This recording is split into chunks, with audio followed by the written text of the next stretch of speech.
about our great friends, Eagle Eye Cuneo, Chris Cuneo, and Shannon Cuneo on camera. Mongos, eat at mongos.com. Tim. Do yourself a favor and get there. I mean, people, seriously. You're killing me if you've not been to Mongos. Highway 9, Clearview, right there, 164th Highway 9. We want to tell you tonight, they have a cooking class. If you haven't heard about it, haven't been there, it's unbelievable. October 12th, October 14th. I knew I would get it incorrect the first time. Sign up for the cooking class. Chef Chris Cuneo, who happens to be to our left. But I'm telling you, we had the what do you call them, the salmon, Chris? The bronzed salmon tonight here in the booth. 5-tool player, he's giving the thumbs up over there. Any other favorites? You going to talk about the Cajun Chicken Cowboy? I mean, come on. That's a no-brainer. Are you going to try anything else? Well, why do you try something else when you got something that's perfect? I kind of like, old habits die hard. Yeah, I know. I can't, the blackened salmon over noodles. I have tried a bunch of those. Everything's good on that menu. My wife gets mad at me every time I bring up that I'm having Mongos. I know. I'm in trouble. I was in trouble tonight when she found out. Yeah. Well, every night we get the pleasure of having Mongos. So we love Mongos. Check it out, eatatmongos.com. Just click on the banner right beside you as we start second quarter action. 14-0 Glacier Peak up. As Brady Southard, the junior, he's nowhere to go, and he's taken down, swung down by James Pollinger. He clashed helmets with another one of his teammates, too, on that. Looked like it hurt. Fixes his shoulder pad. Pollinger, a junior, 185 pounds, 6'1". That's a rare sack for Glacier Peak, Tim. It is, and by the way, Brady's not in. These are planned. They have these planned before the game where Brady's going to come in on the third series or whatever. It's not like they saw something they didn't like from Corwin, obviously. No. They have these planned out before the game, which is a good move, good strategy. Absolutely. 2nd and 20. Brady gets it to, pitches it to Elliott. He's got all kinds of turf going in. Did he get there? Oh, they're not going to give it. No, on the 1-yard line. I thought he stuck the ball out a little bit. From here, it kind of looked like he got there. Where's my challenge flag? Where is your challenge flag? Boy, Leon Elliott going for the deuce. Already has 1 touchdown tonight. If you're just joining, Josh Pinkett from 6 yards out on a pass from Branson Corwin. We'll try and get the booth. We'll get the booth camera going for the challenge flag. I'm challenging it. 11:07 second quarter. From the 1, Southard fakes it. That's going to push him back. I believe that's going to be on Glacier Peak. I think it's going to be a false start. Yeah. You know what? They've had some real issues with those false starts. I don't know how many they have. Maybe we can find out how many they've had, but they've had a lot of those false starts. I don't know about false starts if our statistician John McLean takes care of that, but last week 4 penalties for 40 yards against Jackson. I think they were all false starts. I think a lot of them were. Yeah, 3 of them were. So now pushing back to the 6-yard line. Still first down, 1st and goal. Southard to Darling. The Brunswick tries to get to the goal line, but he'll be denied short, probably around the 3. I think they saw that one coming. Trying to go over the left side, Mo Fafita, 51. Hensley on the left, 56. Again, on the right side, you got Neal, the Freightliner, Drew Liner, and 75, Holloman on the right tackle position. Great job by those guys up front all year long. Brady now. Leon in motion, gets it to Darling, but Darling is stuffed. Good job by this Terrace defense to bring up 3rd down, Tim. Boy, they got a good goal line stance. Todd wants us to show our challenge flag here that we have in the booth. Here we go. He's it going to was throw hard to find this, by the way. It was a challenge, but this is a different one. This is a real one. Oh, yeah, baby. Oh, man, I looked at that and I thought, geez, I got you one for your birthday, but. Well, that was nice, but. You had to go legit on me? That was a party favor. It was. 3rd and goal from the 2. Brady Southern in. Darling in the back. Bumbled snap. Darling trying to get on it. He's going to pounce on it. Yeah, they got it back, man. and that's going to bring up 4th down, and the weapon is going to come out. I do see number 12 coming on. Probably one of the most heralded high school junior kickers in the state and maybe more. Unfortunate for Brady Southern in that offensive unit not to punch it in there, make it 21, but you've got the weapon. Who cares, right? This is automatic right here. I don't want to jinx him, but this is automatic. And no pressure there, Spencer. Line this one up. What are we looking at? He's at the 16-yard line. 26-yarder. The hold is good. Spencer is up, and it is good. He split the uprights. Right down the center, as he does so many times. Spencer Pettit with a 26-yard field goal. Just like it was drawn up on paper. That's right. Just like the you play paper football, right? Yes. Ka-ching. Sound effects brought to you by Snohomish Bakery. We love the Snohomish Bakery. We always go down there. I talk about the Morning Glory muffins. I talk about the coffee. It's fantastic, always down there at Snohomish Bakery in downtown Snohomish. And you support your local vendors. Love that. Not your megalopolis. That's right. You know, if they sponsor the program though, we love them too. Yes, that's different. We're not picky. Our Seattle Hill Sport and Spine Physical Therapy scored. 9:03 left to go in the second. 17-0 Glacier Peak. Want to remind everybody to come out and support Glacier Peak football on October 12th from 10 a.m. to 5 p.m. by test driving a Ford provided by Bickford Ford right there at Glacier Peak on Cathcart Boulevard. The football booster earns 20. Hey, are you just doing that during my read? Sorry. You don't like it? You challenging the read? It's a great cause. We wanted to see how we could distract you. Oh, that's easy to do. Pettit. Is he going to make it? Oh, this one's actually going to get taken back. Going, crosses the 20, almost to the 24. I rarely pay attention to who even has the ball because it's so rare, and that's Jacob Walgren with the return for Mountlake Terrace. You have to think the special teams once in a while wants a chance to. They gotta stay a little bit warm. Do you think on the sideline? Speaking of the sidelines, let's try and go down to Ron Henthorn. Ron, what's happening down there?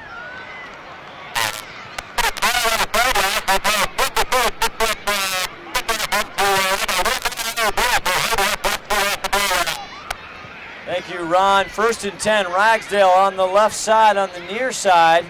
He'll gain 3 up to the 29. Ron, is it weather was an issue? Apparently a huge storm coming in tomorrow. Is it raining down there at all?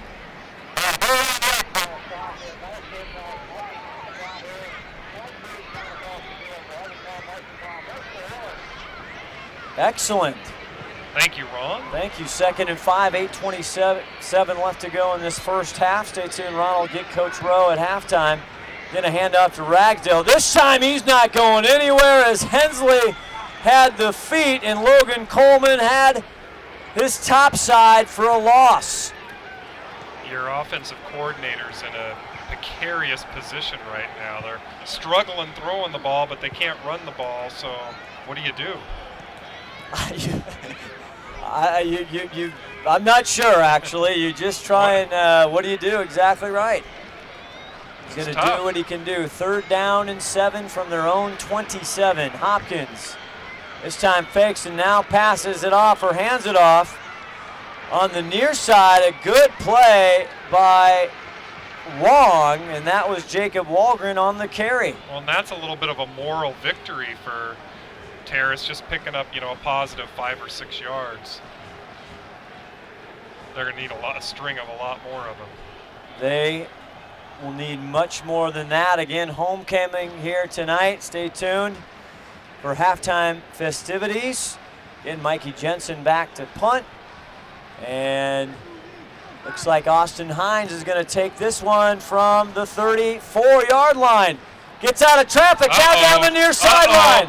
Finally taken down by Ragsdale, but he gets into Terrace territory one more time at the 38. And field position again, Scott, starting on Terrace's 38. It's a problem. Glacier Peak already putting up 128 yards on the ground. They're averaging almost 6.7 yards per carry. The long, a 24-yarder by Jake Berg in the first quarter. As is that Branson it looks back like in? Branson Corwin back in. Now he pitches it over to Wong. Wong fumbles it. Going down, the ball's still loose, and I think Mountlake Terrace might have it. They think they have it. They're saying they have it. I think Billy Parkins, the junior, number 56, might have gotten the ball. I think they're fighting for it right now. You don't want to be on the bottom of those piles either. No, there's things happening we can't even say. I think Glacier Peak got it back. You do? I do. Wow. Yeah. Already turned it over once, did That's Glacier Peak. That's going to be a long second down, though. I think they can see the first down marker, but that's like the nonstop I had to Boston last week. That's a long way to go.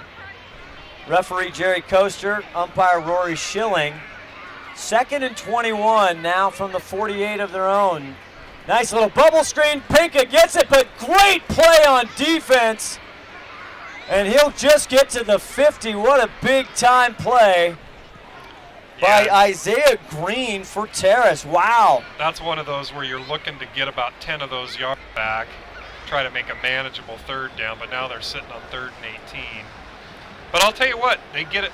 He picks up, if he picks up 12 or 15 yards, they'll be going for it on 4th down. That's probably what is going through Rowe's mind right now. Give me a manageable 4th down is that's what right. Rowe is saying.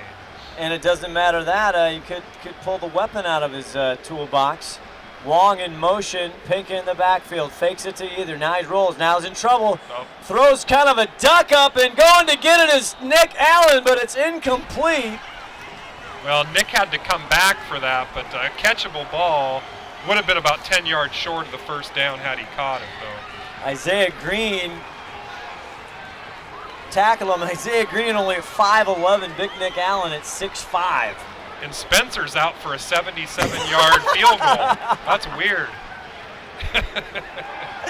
The weapon. Oh, maybe they'll punt it. All right, you just never know. I bet Spencer could give it a shot.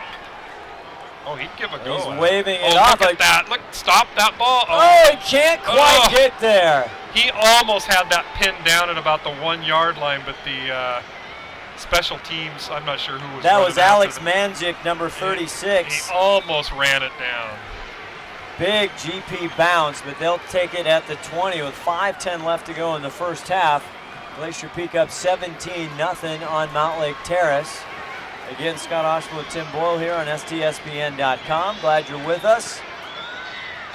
Stay tuned for the Fred's Rivertown Ale House halftime show. Starting that off with trying to get Coach Rowe as he goes to the locker room. Hopkins now goes over. Pass is complete, but a big hit at the 25. He'll go down at the 26. Now, who laid that hit? Because he stood him right up. That could be Justin Guffey. I think it is. Eagle Eye Cuneo saying Guffey. Guffey can hit. Boy, I'm here to tell you. Fierce. He's not that big of a guy, and he can just hit you. Number 20, Jacob Walgren with the reception. And Hopkins not having too many opportunities to throw through the season, and even tonight, 1 for 4. This time he gets it to Ragsdale. The right side has a little bit of a crack. He'll get a first down for Mountlake Terrace. Guffey on that tackle. First time we've seen a decent carry and run for Mountlake Terrace.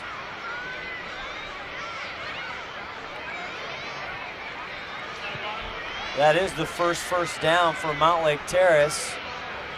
Well, it took them tonight. almost till halftime to get a first down, so they're going to need to make some big adjustments at halftime. Hopkins with the ball, gets it to Ragsdale on the left side. Nothing doing. Zach Peterson in there first.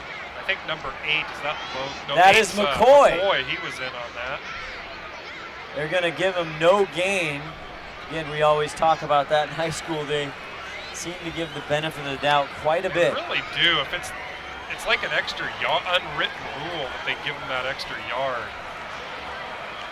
Some interesting spots always. 2nd and 10 from their own 36. Again, 3:42 left in the first half. Hopkins fakes it. Now he gets it over to number 20 on the far side, Jacob Walgren, and he'll pick up 5.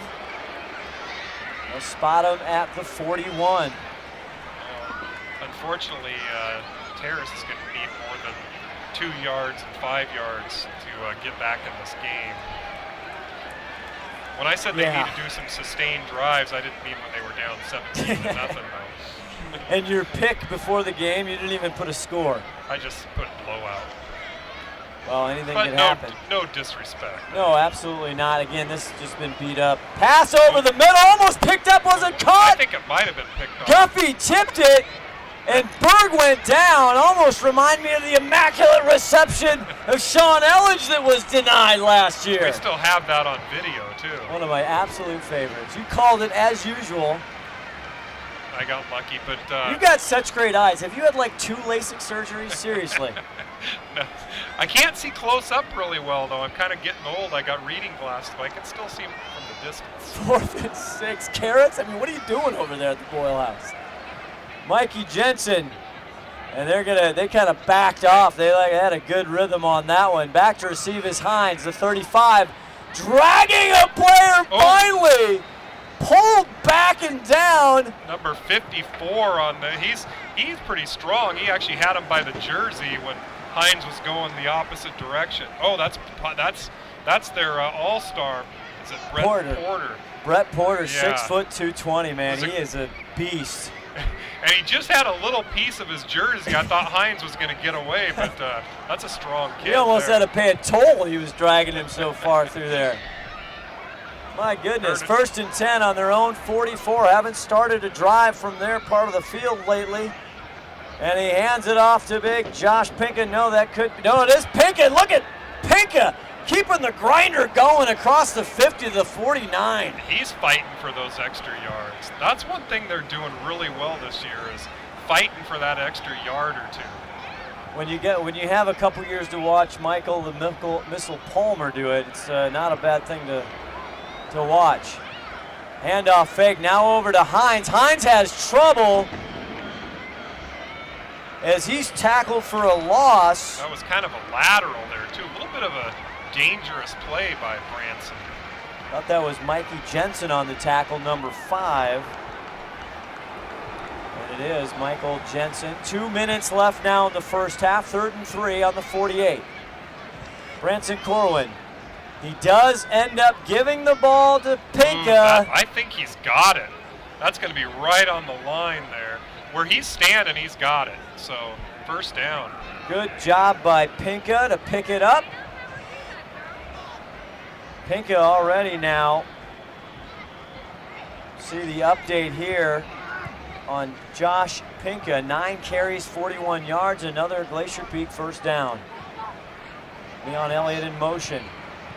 Fakes it to Pinka, now back to pass. Now he's got some trouble, now he tucks it.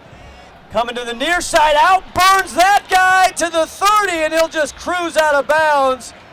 Not taking the hit. We saw that scamper last week for touchdowns. A great job by Branson Corwin moving the chain. Well, he's comfortable back there, and the other thing that he did, Scott, is with the minute 29, he got himself out of bounds.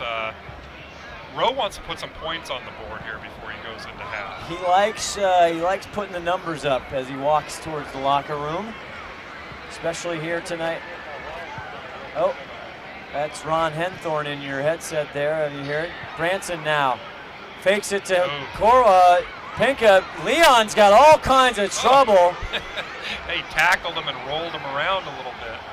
They had trouble with that play on the the last series and the series before that. Yeah, Wong I had think some trouble. Rowe's going to come out and give him a little talking to about that. They've struggled with that particular play. And he caught Clausy on the tackle there. Again, Glacier Peak fumbled early. Their only turnover had a debatable close call in the second quarter, and they had the interception. Yeah. Oh, the fumble. They haven't turned over a fumble. It was just the interception. Yeah. But they have a couple close calls. They have had some close. That was a close call. All right, timeout.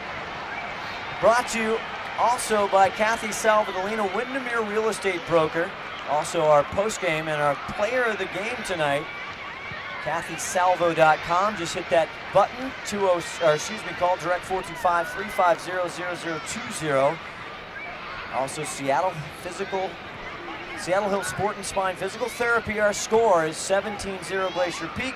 Check them out right on Seattle Hill Road in Cathcart 128. Tim, I know you've been down there. We talk all the time. The anti-gravity, the latest, the greatest equipment.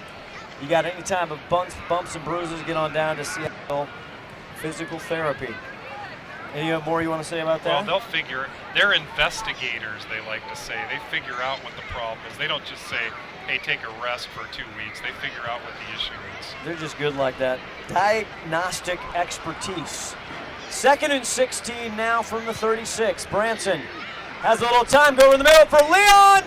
Missed communication, incomplete. Leon was going the wrong way, or Branson was going the wrong way. Branson overthrew him by quite a bit.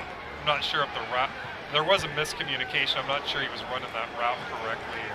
Looked like Leon was running a post, and Branson thought he might be going to the corner. Definitely overthrew him. Our broadcast also brought to you by Muscle Milk. 3rd and 16. Now, where are they? Right now they'd be probably too long. Yeah, they might do a field goal from right there. 1:12 left to go in the first half. Elliott in motion. Corwin gives it to Pinka right up, and he stood up. Uh-oh, you know what we have here now? I think we're going to have about a 50-yard field goal here, Scott. Clock's ticking, 1:01. Well, it's on the 34. I think we're going to have about a 51-yard field goal. Let's see if he reaches. Bring him out. Bring out the weapon. Bring out the weapon. Come on. Let's see if 51-yarder. 46 seconds He's left. He's thinking about it. He's standing right by the side judge. He's going to call a timeout. No, he's not. I think 36 seconds. Can we? He is going to call a timeout. Let's see what Ron has to say about this. Ron, what's going on?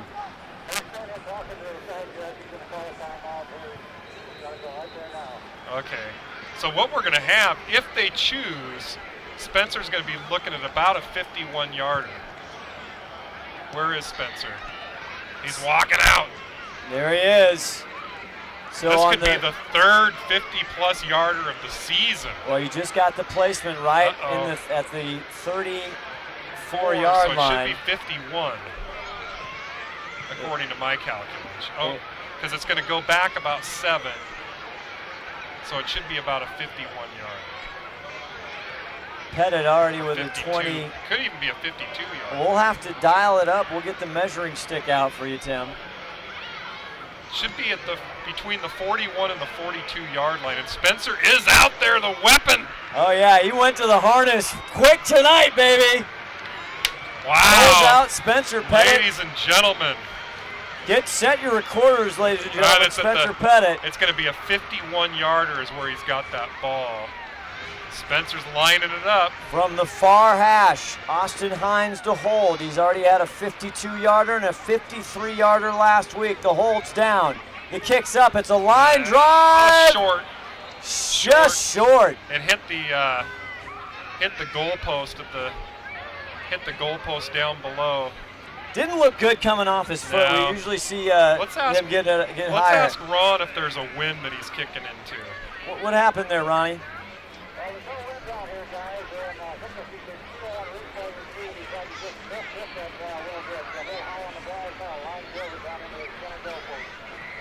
He'd like to have that one back. Great call. Great call, Ron. We'll stand by for Ron Henthorn. We'll try and catch Glacier Peak's head coach, Rory Rosenbaugh. Coach Rowe, with the, we'll call it the Mongo's halftime interview, the Coach Rowe show. But meanwhile, Mountlake Terrace taking over on downs at their own 20. Get it over. Incomplete. Is that the same quarterback, Scott? It is. Hopkins, Okay. number 7. I don't know why they started in the 20. That's a great question. I was looking at the scoreboard, or looking at the field going, why didn't they start at the 41? Yeah, that's in like. Or at the, where the Actually, 34. in like in college and pros, I think you actually have to start where the ball is spotted on that field goal. Yeah, no, Yeah, so, it should be on like the 41. Ron, maybe if you can find out what the ruling is, why they didn't, where they snapped from, but that's not, maybe the snap was at the 34-yard line. Yeah. Todd Elvig saying, and meanwhile, Hopkins gives to Ragsdale on the right side. Long tries to get in, he bowls over that, rumbling, stumbling all the way across the 35 to the 36. Chance Ragsdale putting a hurt on. Well, with 14 seconds left in the half, Glacier Peak's playing a little bit of a prevent, so they're not worried about giving up an 8 or 10 or 12-yard run. So not taking away from anything from Chance, but that's kind of how they're playing that right now. And a timeout by Mountlake Terrace. So they got one shot at it here. They're going to have to see if they can get something way downfield here. 8 seconds. That's about one play.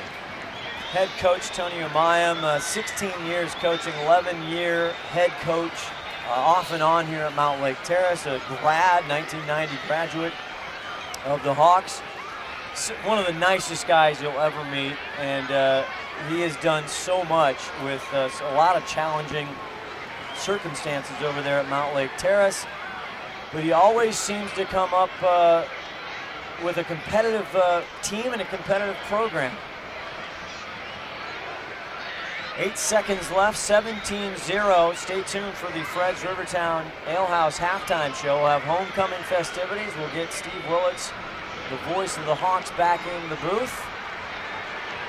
I think it's actually a little bit of a moral victory for them to only be down by 17. I would agree. Hopkins fakes like he's going to go. Now he tucks it and run, but he'll gain 1. That should do it for the first half, and it does. So, first half on Homecoming live from Veterans Memorial Stadium. Scott Oshman, Tim Boyle. And we'll go down to Ron Henthorne to see. Oh, no, they're going to see what's going on here. Did that end on a penalty or something? It should have been the end of the half unless there was a flag. Bluer flags are hard to spot here, though. We get the official, They called a timeout? They got a timeout? How did they get a timeout on that? Ron, do you know anything?